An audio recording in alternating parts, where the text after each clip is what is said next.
नमस्कार मित्रांनो, रक्षक न्यूजमध्ये आपले स्वागत आहे। आज आपल्यासमोर महत्त्वाचा असा विषय घेऊन आलो आहे जो सुरक्षा रक्षक मंडळातील सुरक्षा रक्षकांच्या न्याय हक्कासाठी खूपच महत्त्वाचा विषय आहे। महाराष्ट्र राज्य स्थापित सर्व जिल्ह्यातील सुरक्षा रक्षक मंडळाचे एकत्रीकरण होऊन सक्षम मंडळ व्हावे ही मागणी बऱ्याच वर्षापासून सुरक्षा रक्षक लावून धरत आहेत आणि शासनाने तयार केलेले अहवाल सुद्धा हेच म्हणत आहे। मग अडचण कुठे आहे हेच कळत नाहीये। आपण आता वळूयात आपल्या महत्त्वाच्या विषयाकडे। शासनाचे पत्र क्रमांक UWA 2018 प्रकरण 95 कामगार 5 उद्योग ऊर्जा व कामगार विभाग मंत्रालय मुंबई दिनांक 10 एप्रिल 2018 अन्वये माताडी सुरक्षा रक्षक मंडळाच्या कार्यालयीन कामकाजाची चौकशी करण्याबाबत एक सदस्यीय चौकशी समितीमार्फत चौकशी करण्याबाबतचा निर्णय शासनाने घेतला होता। समितीने मंडळाच्या कामकाजाची व मंडळामार्फत राबवल्या जाणाऱ्या योजनांची अंमलबजावणी अधिनियमातील तरतुदीनुसार करण्यात येते किंवा कसे याची सखोल चौकशी करण्याबाबत निर्देश त्यावेळी दिलेले होते। सुरक्षा रक्षक मंडळाच्या कार्यालयीन कामकाजाची चौकशी करण्याबाबत दिलेल्या निर्देशाच्या अनुषंगाने चौकशी समितीस विविध सुरक्षा रक्षक मंडळांनी सादर केलेली माहिती, कागदपत्रे व चौकशी समितीच्या निदर्शनात आलेल्या बाबींच्या अनुषंगाने चौकशी समितीचा अहवाल पंकज कुमार, विकास आयुक्त IAS असंघटित कामगार यांच्या कार्यालयाने तयार केला असून विकास अधिकारी पंकज कुमार यांनी दिनांक 31 ऑक्टोबर 2018 रोजी शासनाकडे सुपूर्द केलेला आहे। शासनाच्या आदेशाच्या अनुषंगाने विकास आयुक्त असंघटित कामगार कार्यालय यांनी दिनांक 23 मे 2018 रोजीचे पत्रान्वये सह आयुक्त कामगार यांच्यामार्फत राज्यातील सर्व सुरक्षा रक्षक मंडळाकडून उक्त अधिनियमांतर्गत राबविण्यात येणाऱ्या योजना व त्यांच्या अंमलबजावणीची पद्धत, मंडळातील कामगार व मालक प्रतिनिधींची नावे, मागील 5 वर्षांमध्ये 5 प्राप्त झालेल्या लेखी तक्रारी तथा वृत्तपत्रामध्ये प्रसिद्ध झालेल्या प्रतिकूल बातम्या तसेच लेखापरीक्षणाचा तपशील सादर करण्यास विलंबाबाबतची कारणे इत्यादी माहिती मागवण्यात आली होती। सदर माहितीचे अवलोकन केल्यानंतर दिनांक 20 जून 2018 रोजीचे पत्रान्वये मंडळासंबंधित विविध मुद्द्यांची माहिती मंडळाकडून मागवण्यात आली। सदरच्या माहितीमध्ये मंडळातील कर्मचाऱ्यांची कार्यरत पदे, रिक्त पदे भरती करता बिंदू नामावलीचे पालन केले किंवा कसे, शासनाची मंजुरी घेतली काय, मंडळाकडील नोंदित मालक कामगार संख्या, मंडळाची मंजुरी अथवा लेवीचे स्वीकारण्याची पद्धत, मंडळामार्फत केलेल्या खरेदीबाबतचा तपशील, कामगाराची नोंदणी करण्यासाठीची आवश्यक पात्रता, मंडळामार्फत राबवण्यात येणाऱ्या कल्याणकारी योजना, लेवीचे व्यवस्थापन, लेखापरीक्षणास विलंबाबाबतचा खुलासा, नोंदणी प्रक्रिया सोयीची होण्यासाठी सुचविण्यात येणारी सुधारणा याबाबत सविस्तर माहिती मागवण्यात आली। मंडळाचे कामकाजाबाबत प्रत्यक्ष पडताळणी करण्यासाठी दिनांक 14 ऑगस्ट 2018 रोजी सुरक्षा रक्षक मंडळ बृहन्मुंबई आणि ठाणे जिल्हा व रायगड जिल्हा सुरक्षा रक्षक मंडळ यांना प्रत्यक्ष भेट देऊन कामकाजाची पाहणी केली। महाराष्ट्र खाजगी सुरक्षा रक्षक नोकरीचे नियमन व कल्याण अधिनियम 1981 पार्श्वभूमी, राज्यातील कारखाने व आस्थापनांमध्ये कार्यरत असलेल्या खाजगी सुरक्षा रक्षकांची त्यांच्या नियोक्ता ठेकेदाराकडून होणारी पिळवणूक थांबवण्यासाठी, नोकरीचे नियमन करण्यासाठी, त्यांच्या नोकरीबाबत अधिक चांगल्या सेवासरती तयार करण्यासाठी, त्यांना कल्याणकारी योजनेचे फायदे देण्यासाठी महाराष्ट्र शासनाने महाराष्ट्र खाजगी सुरक्षा रक्षक नोकरीचे नियमन व कल्याण अधिनियम 1981 अंमलात आणला आहे। सदर अधिनियम राज्याच्या विधिमंडळाने पारित केला असून त्यास माननीय राष्ट्रपती यांची अनुमती 24 सप्टेंबर 1981 रोजी मिळाली आहे। महाराष्ट्र शासनाने राजपत्र भाग 4 असाधारण दिनांक 25 सप्टेंबर 1981 रोजी याबाबत अधिसूचना प्रसिद्ध केली होती।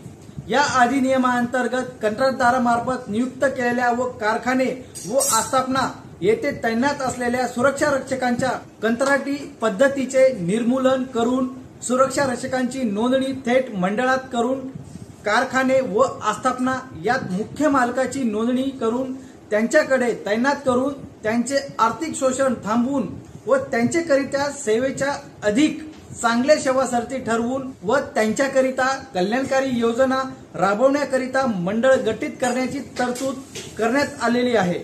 हा कायदा राज्यात सर्वप्रथम अध्यादेश निर्गमित करून दिनांक 29 जून 1981 साली बृहन्मुंबई व ठाणे या जिल्ह्यास लागू करण्यात आला व त्या कायद्याची अंमलबजावणी करण्याकरिता बृहन्मुंबई व ठाणे जिल्हा सुरक्षा रक्षक मंडळाची स्थापना दिनांक 16 जुलै 1981 रोजी करण्यात आली।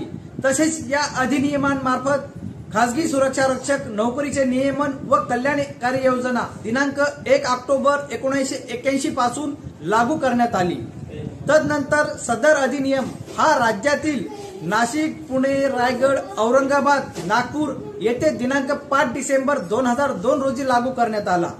हा कायदा दिनांक 27 फेब्रुवारी 2009 रोजी राज्यातील धुळे, नंदुरबार, जळगाव, सांगली, सातारा आणि गोंदिया या जिल्ह्याकरिता लागू करण्यात आला। तसेच या जिल्ह्याकरिता दिनांक 21 फेब्रुवारी 2012 रोजी 2002 ची महाराष्ट्र खासगी सुरक्षा रक्षक नोकरीचे नियमन व कल्याण योजना सुधारित देखील लागू करण्यात आली। आज मितीस राज्यात 14 सुरक्षा रक्षक मंडळे स्थापन करण्यात आलेली असून या 14 जिल्हा सुरक्षा रक्षक मंडळाच्या कार्यक्षेत्रात 30 जिल्ह्यांचा समावेश करण्यात आलेला आहे। मंडळात नोंदीत होणाऱ्या सुरक्षा रक्षक व त्यांच्याकडून काम करून घेणारे कारखाने व आस्थापना यांचे मुख्य मालक यांच्याकडून या सुरक्षा रक्षकांकरिता प्रदेय ठरणारे वेतन मंडळात जमा करून अशा सुरक्षा रक्षकांच्या वेतनाचे प्रदान मंडळ त्यांना करीत असते।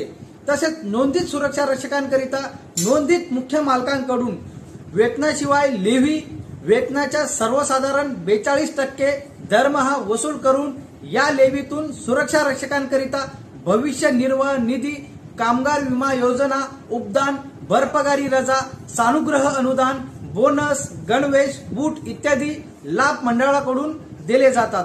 सदर लेव्हीमधील सरासरी 5% लेव्ही प्रशासकीय खर्चासाठी वापरण्यात येऊन त्यातून मंडळातील कर्मचाऱ्यांचे वेतन व इतर कार्यालयीन खर्च भागवण्यात येतो। मंडळात नोंदीत होणाऱ्या खासगी सुरक्षा रक्षकांचे वेतन व इतर सेवासाठी ठरवण्याचे व त्यात वेळोवेळी सुधारणा करण्याचे किंवा त्याचे पुन्हा निर्धारण करण्याचे अधिकार मंडळास आहे। तसेच मंडळाकडून नियुक्त होणाऱ्या निरीक्षकांमार्फत उक्त कायदा व त्या अंतर्गत तयार करण्यात आलेली योजना यातील कायदेशीर तरतुदींची अंमलबजावणी करण्यात येते। आता पाहूयात सद्यस्थिती। राज्य शासनाकडून उक्त अधिनियमाच्या कलम 6 अन्वये राज्यात 14 सुरक्षा रक्षक मंडळाची स्थापना करण्यात आली। उक्त कायद्यात योजनेची अंमलबजावणी या मंडळाकडून 30 जिल्ह्यांमध्ये सध्या सुरू आहे।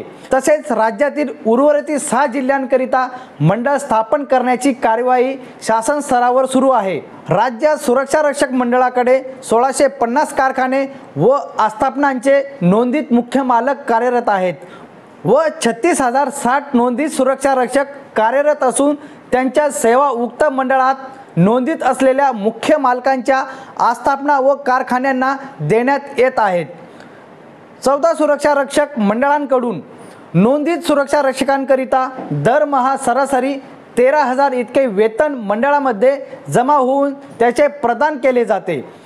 तसेच या वेतनावर सर्वसाधारणपणे 42% लेव्ही आकारून त्याद्वारे सरासरी सुमारे रुपये 5,460 प्रति सुरक्षा रक्षक लेव्ही मंडळात दरमहा जमा होते।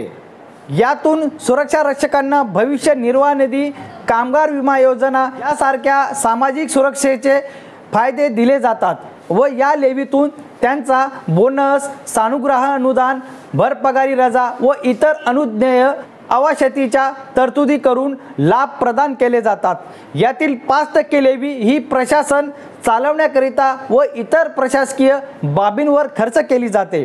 राज्य शासनाच्या कामगार विभागाने सन 2006 मध्ये एक शासन निर्णय निर्गमित करून राज्यातील सरकारी विभाग, कार्यालय, उपक्रम यांनी शासनाने गठीत केलेल्या सुरक्षा रक्षक मंडळाकडून नोंदीत सुरक्षा रक्षक घ्यावेत असे निर्देश दिलेत। त्यास अनुसरून सार्वजनिक आरोग्य विभाग, औद्योगिक प्रशिक्षण संस्था, शासकीय तंत्रनिकेतन, सार्वजनिक बांधकाम विभाग, सरकारी रुग्णालये, केंद्र शासनाचे उपक्रम जसे की उदाहरण JNPT, महानगरपालिका, महापालिका इत्यादी विभागांनी त्यांच्याकडे खाजगी एजन्सी मार्फत कार्यरत असलेल्या सुरक्षा रक्षकांची मंडळ नोंदणी करून ते मुख्य मालक म्हणून मंडळात नोंदीत झाले आहेत किंवा मंडळाकडे नोंदीत असलेल्या सुरक्षा रक्षकांच्या सेवा मंडळाकडून त्यांनी घेतलेल्या असून त्यांचे वेतन व लेवी त्यांच्याकडून मुख्य मालक म्हणून सुरक्षा रक्षक मंडळाकडे दरमहा जमा केली जात आहे। आता पाहूयात निरीक्षणे व निष्कर्ष। शासनाने चौकशी समितीमार्फत सुरक्षा रक्षक मंडळांची चौकशी करण्याबाबतचे आदेशामध्ये दिलेल्या निर्देशाप्रमाणे चौकशी समितीस विविध सुरक्षा रक्षक मंडळांनी सादर केलेली माहिती, कागदपत्रे व चौकशी समितीस निदर्शनात आलेल्या बाबींच्या अनुषंगाने चौकशी समितीचे निरीक्षणे सादर करण्यात आले। आता पाहूयात आस्थापना विषयक व प्रशासकीय बाबी। पदभरती व पदोन्नती शासनाने स्थापित केलेल्या सर्व सुरक्षा रक्षक मंडळांनी मंजूर पदे भरताना शासन निर्णय क्रमांक BCC 1097/2/2/16 दिनांक 29 मार्च 1900 व BCC 1097/63/63/16 दिनांक 18 ऑक्टोबर 1997 अन्वये बिंदू नामावलीचे पालन करणे अपेक्षित होते। तथापि 4 मंडळांनी पदभरती केली असून बिंदू नामावलीचे केल्याचे दिसून येत नाही। आता पाहूयात खरेदी व मालमत्ता। शासन निर्णय क्रमांक KS 1088/25/12 उद्योग 6 दिनांक 2 जानेवारी 1992 व KS 2014/82/3 उद्योग 4 दिनांक 30 ऑक्टोबर 2015 अन्वये शासनाच्या अंगीकृत मंडळामध्ये खरेदी करताना अवलंबण्याची कार्यप्रणाली नमूद केलेली आहे। तथापि सुरक्षा रक्षक मंडळामध्ये खरेदी प्रक्रिया करताना निविदा प्रक्रिया राबवण्यात आल्याचे दिसून येत नाही। 14 जिल्हे सुरक्षा रक्षक मंडळांमार्फत दैनंदिन कामकाजाकरिता वेगवेगळ्या सॉफ्टवेअर करिता रुपये 38,69,049 एवढा खर्च केला जातो व हार्डवेअर करिता रुपये 1,47,49,707 एवढा खर्च केला जातो। यावरून सर्व मंडळांनी वेगवेगळे सॉफ्टवेअर घेतले असल्याचे आढळून आले। सर्व मंडळांचे कामकाज एकसारखे असल्याने यासाठी जर एकच सॉफ्टवेअर खरेदी करण्यात आले असते तर सदर खर्चात भरपूर प्रमाणात बचत करणे शक्य झाले असते। 6 सुरक्षा रक्षक मंडळांनी कार्यालय भाडे तत्वावर घेतले आहेत व त्यापैकी एका मंडळाने सार्वजनिक बांधकाम विभागाकडून भाड्याचे निर्धारण करून घेतलेले नाही। त्यामुळे सदर भावाचे दर वाजवी आहेत किंवा नाहीत याचा बोध होत नाही। 3 सुरक्षा रक्षक मंडळाने वाहन खरेदी केलेले आहेत। त्यापैकी एक मंडळाने शासनाची मंजुरी घेतलेली नाही। कामाची व्याप्ती लक्षात घेता आवश्यक ठिकाणी वाहन उपलब्ध करून देण्याची गरज आहे। आता पाहूयात बँकेतील अपहार। सुरक्षा रक्षक मंडळ बृहन्मुंबई आणि ठाणे जिल्हा या मंडळामार्फत कॉर्पोरेशन बँक दादर मुंबई येथे रुपये 3 कोटींची गुंतवणूक ठेव 36 महिन्यांकरिता ठेवण्यात आली होती। सदरच्या ठेवीबाबत बँकेकडे कन्फर्मेशन सर्टिफिकेटची मागणी करूनही बँकेचा प्रतिसाद न आल्याने बँकेत प्रत्यक्ष भेट देऊन कागदपत्राची पाहणी केली असता मंडळाच्या परवानगीशिवाय सदरच्या 3 कोटी मुदत ठेवीवर रुपये 2 कोटी तारण कर्ज दिल्याचे निदर्शनास आले। सदर प्रकरणी संबंधित पोलीस ठाण्यात गुन्हा दाखल केलेला आहे, तथापि बँकेकडून गुंतवणुकीची मूळ रक्कम व्याजासह मंडळास प्राप्त झालेली आहे. Bank of Maharashtra Mira road शाखा येथे मंडळामार्फत रुपये 50 लाख मुदत ठेवीची गुंतवणूक करण्यात आली होती. मंडळाच्या परवानगीशिवाय बनावट कागदपत्र वापर करून मंडळाच्या नावे बनावट खाते उघडून सदरचे रुपये 50 लाख मुदत ठेव तारण दाखवून रुपये 25 लाखाचा ओव्हरड्राफ्ट घेण्यात आला. त्याबाबत मीरा रोड पोलीस ठाण्यामध्ये गुन्हा दाखल करण्यात आले आहे. तसेच बँकेच्या व्यवस्थापकीय संचालकाकडे पूर्ण रक्कम व्याजासह परत मिळण्यासाठी मागणी करून पाठपुरावा केल्यानंतर बँकेकडून सदरची रक्कम परत मिळालेली आहे. आता पाहूयात लेखापरीक्षण. महाराष्ट्र खाजगी सुरक्षा रक्षक नोकरीचे नियमन व कल्याण अधिनियम 1981 च्या कलम 9(2) अन्वये सुरक्षा रक्षक मंडळाचे वार्षिक लेखापरीक्षण होणे आवश्यक असतानाही कोणत्याही सुरक्षा रक्षक मंडळाने लेखापरीक्षण विहित मुदतीत पूर्ण केलेले नाही. कर्मचाऱ्यांच्या कमतरतेमुळे लेखाविषयी तज्ज्ञ कर्मचाऱ्यांच्या अभावामुळे लेखापरीक्षण विविध मुदतीत पूर्ण केले गेले नाही, असे विविध मंडळाचे म्हणणे आहे. जमा व खर्चाबाबत योग्य काळजी घेण्याबाबत दुर्लक्ष केल्याचे दिसून येते. सुरक्षा रक्षक मंडळाचे लेखापरीक्षण हे मंडळाकडून नियुक्त संधी लेखापालामार्फत केल्याचे दिसून येते. तथापि मंडळाच्या आर्थिक व्यवहारावर पर्यवेक्षण ठेवण्याकरिता मंडळाचे लेखापरीक्षण महालेखापाल कार्यालयामार्फत होण्याची आवश्यकता आहे. सर्व बाबींच्या निष्कर्षावरून सुरक्षा रक्षक मंडळातील भरती प्रक्रिया राबविताना बिंदू नामावलीचे पालन न करणे, सॉफ्टवेअर व हार्डवेअर यांच्या देखभाल दुरुस्तीवर अवाजवी खर्च करणे, मंडळाच्या इमारतींचे भाडे सार्वजनिक बांधकाम विभागाकडून निर्धारित करून न घेणे, मंडळांचे लेखापरीक्षण वेळेवर शासनास सादर न करणे या सर्व बाबी गंभीर असून यांच्यावर योग्य ते नियंत्रण ठेवण्याकरिता सर्व मंडळांचे एकत्रीकरण होणे आवश्यक आहे. एकत्रित मंडळाला आयुक्त दर्जाच्या प्रशासकीय अधिकाऱ्यांचे नियंत्रणाखाली आणण्याची आवश्यकता असून मंडळाचे लेखाविषयक कामकाजासाठी मंडळावर महाराष्ट्र वित्त व लेखा विभागातील वरिष्ठ अधिकाऱ्याची नियुक्ती करणे आवश्यक आहे. मंडळ एकत्रित झाल्यानंतर मंडळामधील कर्मचाऱ्यांची बदली करणे शक्य होईल, जेणेकरून एकाधिकार टाळता येईल. आता पाहूयात अधिनियमातील योजनांची अंमलबजावणी. नोंदणी.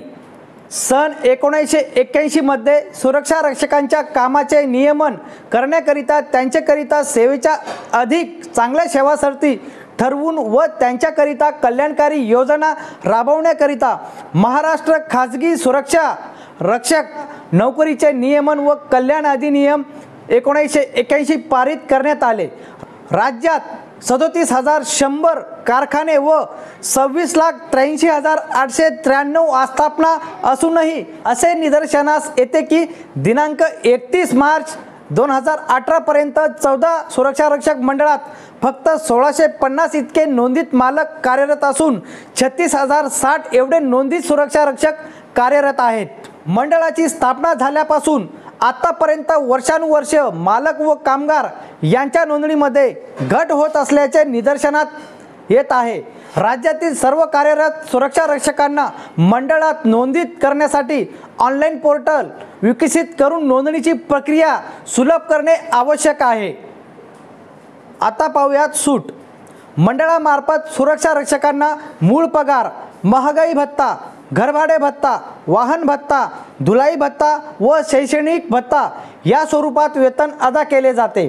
विविध आस्थापनांना सुरक्षा रक्षक पुरवणाऱ्या एजन्सीमार्फत सुरक्षा रक्षकांना मंडळाने विहित केल्याप्रमाणे वेतन व इतर आर्थिक लाभ देण्याचे मान्य करून अशा एजन्सीकडून अधिनियमातील तरतुदीप्रमाणे सूट मिळवण्यासाठी शासनाकडे अर्ज सादर केले जातात. तथापि अशा एजन्सीला शासनाकडून सूट प्राप्त झाल्यानंतर मंडळाने विहित केलेले सर्व लाभ संबंधित सुरक्षा रक्षकांना मिळत असल्याबाबत मंडळाकडून निरीक्षणाद्वारे वेळोवेळी खातरजमा केली जात नसल्याने दिसून येते. G4S secure solution India private limited Pune यांना दिनांक 18 एप्रिल 2017 रोजीच्या अधिसूचनेद्वारे देण्यात आलेली सूट रद्द करण्यात आली आहे. पसारा अधिनियमांतर्गत नोंदीत सर्व सुरक्षा रक्षक एजन्सी मार्फत कार्यरत सुरक्षा रक्षक व त्यांचे मुख्य मालकांना मंडळात नोंदित करण्यासाठी अधिनियमामध्ये सुधारणा करण्याची आवश्यकता आहे। आता पाहूयात लेव्ही। राज्यातील 14 सुरक्षा रक्षक मंडळांमध्ये आकारण्यात येणाऱ्या लेव्हीच्या दरामध्ये एक समानता दिसून येत नाही। सदरचे दर 42% ते 47.50% पर्यंत असल्याचे निदर्शनात येते। यामुळे मालक वर्गावर असमान आर्थिक भार पडत असल्याचे दिसून येते। तसेच प्रशासकीय लेव्हीच्या दरामध्ये तफावत दिसून येत असून सदरचे दर 5% पासून ते 5.5% पर्यंत असल्याचे आढळून येते। सबब सदरचे लेव्ही दरामध्ये समानता आणणे आवश्यक असल्याने सर्व मंडळांचे एकत्रीकरण झाल्यास या प्रकारच्या बाबींमध्ये एक सूत्रता आणणे सोयीचे होईल। आता पाहूयात वृत्तपत्रात प्रकाशित झालेल्या प्रतिकूल बातम्या। पुणे महानगरपालिकेची सुरक्षा रक्षक मंडळात नोंदणी असूनही पालिकेच्या आस्थापनेत सुरक्षा रक्षकाची नेमणूक केली जात नसल्याबाबत दिनांक 24/6/2016 रोजीच्या आपले महानगर या वृत्तपत्रात बातमी प्रकाशित करण्यात आली होती। बृहन्मुंबई आणि ठाणे जिल्हा सुरक्षा रक्षक मंडळाच्या भरती प्रक्रियेत मोठ्या प्रमाणावर अनियमितता झाल्याचे ठाणे लाचलुचपत प्रतिबंधक विभागाच्या चौकशीतून समोर आल्याची बातमी 1/1/2017 रोजीच्या महाराष्ट्र टाइम्स या दैनिकात बातमी प्रकाशित करण्यात आली होती। बृहन्मुंबई आणि ठाणे जिल्हा सुरक्षा रक्षक मंडळाच्या 28 सुरक्षा रक्षकांची संशयास्पद भरती करण्यात आली असे दिनांक 20/3/2017 पुण्यनगरी या दैनिकात बातमी प्रकाशित करण्यात आली होती। उपरोक्त नमूद बाबींवरून असे निदर्शनात येते की मंडळ प्रशासनाकडून कामकाजामध्ये हलगर्जीपणा हेतुपूर्वक होणारे गैरप्रकारांवर आळा घालण्यासाठी नोंदणी पारदर्शक पद्धतीने ऑनलाईन पोर्टलद्वारे करण्याची आवश्यकता आहे। कल्याणकारी योजना सुरक्षा रक्षक मंडळांमार्फत अधिनियमामध्ये नमूद केल्याप्रमाणे कामगारांच्या आरोग्य सुरक्षा व कल्याणासाठी सामाजिक सुरक्षेची कल्याणकारी योजना सुरक्षा रक्षक मंडळांमार्फत राबवण्यात येत असल्याचे दिसून येत नाही। कामगार राज्य विमा योजना लागू असलेल्या जिल्ह्यातील सर्व मंडळांना सदर योजना लागू आहे। फक्त 4 मंडळामार्फत अपघात विमा पॉलिसी घेतल्याचे दिसून येते। तथापि कामगारांसाठी आरोग्यविषयक शिबिरे, सुरक्षाविषयक साधने इत्यादी पुरवल्याचे दिसून येत नाही। सन 2008 मध्ये केंद्र शासनाने पारित केलेल्या असंघटित कामगार सामाजिक सुरक्षा अधिनियमांतर्गत 9 प्रकारच्या सामाजिक सुरक्षा योजना असंघटित कामगारांसाठी लागू करण्याची तरतूद असून या योजना सुरक्षा रक्षक कामगारांना लागू करण्याची आवश्यकता आहे व त्या योजना पुढील प्रमाणे आहे। केंद्र शासनामार्फत राबवण्यात येणाऱ्या योजना 1. जीवन विमा व अपंगत्व विमा योजना 2. आरोग्य आणि प्रसूती लाभ योजना 3. निवृत्ती वेतन योजना। राज्य शासनामार्फत राबवण्यात येणाऱ्या योजना 1. भविष्य निर्वाह निधी योजना 2. कामाच्या ठिकाणी दुखापत झाल्यास अर्थसहाय्य योजना 3. गृहनिर्माण योजना 4. पाल्यांच्या शिक्षणासाठी शिष्यवृत्ती योजना 5. कामगार कौशल्य वृद्धी योजना 6. अंत्यविधी अर्थसहाय्य योजना 7. वृद्धाश्रम योजना। आता पाहूयात सेवा कर। राज्यातील 14 सुरक्षा रक्षक मंडळांमार्फत नोंदित कामगारांना वेतन, भविष्य निर्वाह निधी व उपदान अदा केले जाते। तथापि प्राप्त माहिती आधारे असे निदर्शनात आले आहे की सेवा कर विभागाकडून मुंबई व ठाणे सुरक्षा रक्षक मंडळास 2010 ते 2014 या कालावधीमध्ये एकूण रुपये 130 कोटी रकमेची 5 नोटीस प्राप्त झाल्या असून रायगड सुरक्षा रक्षक मंडळ, औरंगाबाद सुरक्षा रक्षक मंडळ, नाशिक सुरक्षा रक्षक मंडळासही अशा प्रकारच्या सेवा कर भरण्याबाबत नोटीस प्राप्त झाले आहे।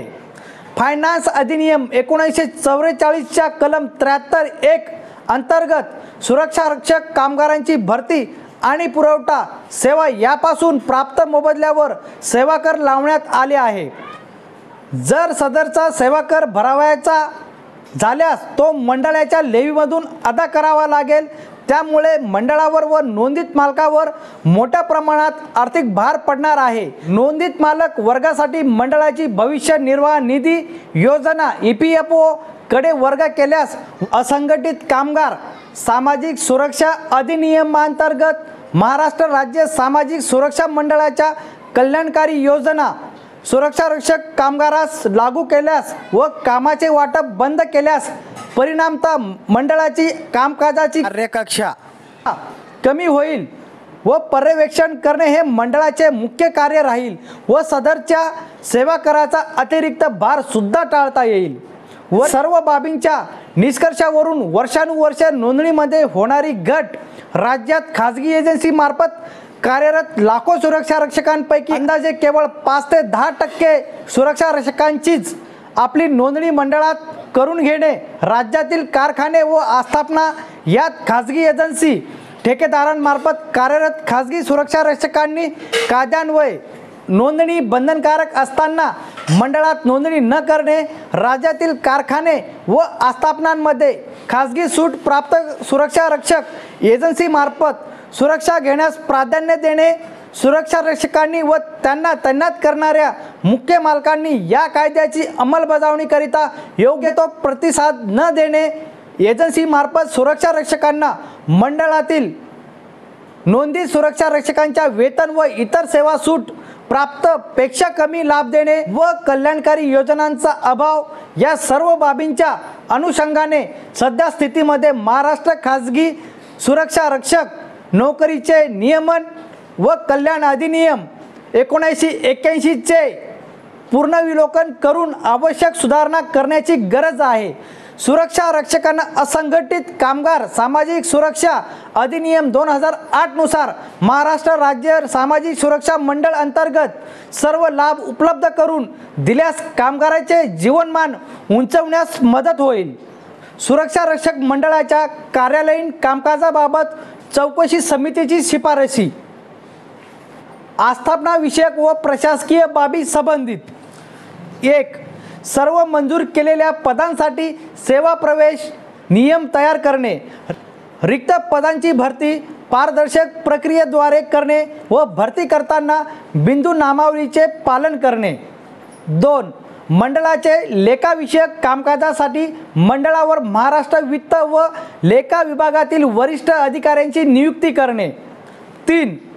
कार्यालयाला सरकारी इमारतीत स्थानांतरित करण्यासाठी प्रयत्न करणे व आवश्यक ठिकाणी भाडे सार्वजनिक बांधकाम विभागाकडून प्रमाणित करून घेणे। स्वमालकीच्या स्थावर मालमत्तेचे कागदपत्र अद्ययावत करणे। 4. मंडळातील सर्व खरेदी शासन निर्णयानुसार GEM पोर्टलद्वारे करणे। 5. मंडळाचे वार्षिक लेखापरीक्षण निर्धारित वेळेवर करणे आणि अहवाल शासनास विहित कालावधीत सादर करणे। 6. बँकमधील मुदत ठेवींच्या गुंतवणुकीशी संबंधित धोके टाळण्यासाठी आवश्यक उपाययोजना करणे। 7. 6 गट्टा पद्धतीनुसार नस्ती आणि कागदपत्रे तयार करणे व ABCD वर्गीकरणानुसार नस्ती आणि दस्तऐवज वर्गीकृत करणे व अनावश्यक कागदपत्रे नष्ट करणे। 8. प्रशासकीय लेवीची टक्केवारीपेक्षा अधिक खर्च न करणे। 9. कार्यस्थळातील लैंगिक छळाच्या बाबत विशाखा मार्गदर्शक तत्वानुसार तक्रारी समिती स्थापन करणे। आता पाहूयात अधिनियमातील योजनेसंबंधित। 1. सर्व 14 सुरक्षा रक्षक मंडळांचे विलिनीकरण करून एकच सुरक्षा रक्षक मंडळाची स्थापना करणे व एकत्रित मंडळाला आयुक्त दर्जाच्या प्रशासकीय अधिकाऱ्यांचे नियंत्रणाखाली आणणे। 2. राज्यभरात कार्यरत सर्व सुरक्षा रक्षक व त्यांचे मुख्य मालक पसारा अधिनियमांतर्गत नोंदीत सर्व सुरक्षा रक्षक एजन्सी मार्फत कार्यरत सुरक्षा रक्षक व त्यांचे मुख्य मालकांना मंडळात नोंदित करणे। 3. पसारा अधिनियमांतर्गत नोंदीत सर्व सुरक्षा रक्षक एजन्सी मार्फत कार्यरत सुरक्षा रक्षक यांचे मंडळाने निर्धारित केल्याप्रमाणे वेतन, भत्ते व इतर लाभ मुख्य मालक एजन्सी यांनी परस्पर सुरक्षा रक्षकांना अदा करणे. 4. अधिनियमातील कलम 23 मध्ये सुधारणा करून फक्त महाराष्ट्र माजी सैनिक महामंडळ मेस्को व महाराष्ट्र राज्य सुरक्षा महामंडळ यांना सूट देणे व इतर कोणत्याही सुरक्षा रक्षक एजन्सीला सूट देण्याची तरतूद रद्द करणे. 5. सुरक्षा रक्षक कामगारांचे ऑनलाईन नोंदणी, मुख्य मालकाची नोंदणी, लेवी गोळा करणे तसेच योजनांच्या अंमलबजावणीकरिता वेब पोर्टल तयार करणे. 6. विविध प्रकारचे लेवीच्या ऐवजी एक समानता आणून लेवीचे तर्कशुद्धीकरण करणे. 7. सुरक्षा रक्षक मंडळामार्फत सुरक्षा रक्षकांचे राखीव प्रतीक्षा यादी तयार करण्याची व त्यांना काम वाटपाची पद्धत बंद करणे. सुरक्षा रक्षकांसाठी प्रतीक्षा यादी तयार न करता सर्व कार्यरत सुरक्षा रक्षकांच्या नोंदणीसाठी विशेष अभियान आयोजित करणे. 8. नोंदणीकृत मुख्य मालकांची यादी व संबंधित सुरक्षा रक्षक कामगारांची यादी पोर्टलवर प्रदर्शित करणे. 9. सेवा कराच्या कक्षेतून बाहेर राहण्यासाठी काम वाटपाची पद्धत बंद करणे. 10. पात्र नोंदित मुख्य मालक वर्गासाठी मंडळाची भविष्य निर्वाह निधी योजना EPFO कडे वर्ग करणे. 11. सर्व नोंदणीकृत सुरक्षा रक्षक कामगारांना प्रधानमंत्री जीवन ज्योती विमा योजना आणि प्रधानमंत्री सुरक्षा विमा योजना या योजनांचा लाभ देणे. 12. कामाच्या वेळेस सुरक्षा रक्षक कामगाराने दर्शनीय भागी ओळखपत्र किंवा बॅच लावणे अनिवार्य करणे. 13. सर्व सुरक्षा रक्षक कामगारांची नियमित आरोग्य तपासणी करणे. 14. सुरक्षा रक्षक कामगारांच्या कौशल्य वृद्धीसाठी प्रशिक्षण आयोजित करणे. 15. सुरक्षा रक्षक कामगारांना असंघटित कामगार सामाजिक सुरक्षा अधिनियम 2008 मध्ये उल्लेखित योजनांचा लाभ देणे.